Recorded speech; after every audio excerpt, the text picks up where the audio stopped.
Hello, আসসালামু আলাইকুম। আমি আজকে পেয়ারা বাগানে যাচ্ছি পেয়ারা পাড়ার জন্য।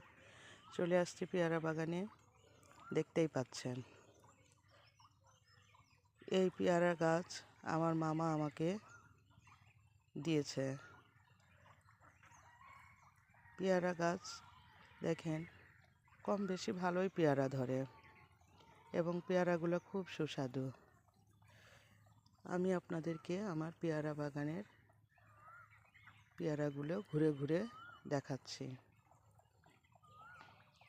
দেখেন, দেখতেই পাচ্ছেন কতগুলো পেয়ারা ধরে আছে। পেয়ারা সবার পছন্দ। পেয়ারা বাচ্চা থেকে বড় থেকে সবাই ভালোবাসে। এজন্য প্রতিটি মানুষের দরকার বাড়িতে একটা করে পেয়ারার গাছ লাগানো। এখন আমি পেয়ারা পাড়ার জন্য প্রস্তুত। দেখেন, পেয়ারা পাড়তেছি। এখানকার সব কয়টাই আমি পারবো। আল্লাহ হাফেজ। সবাই ভালো থাকবেন।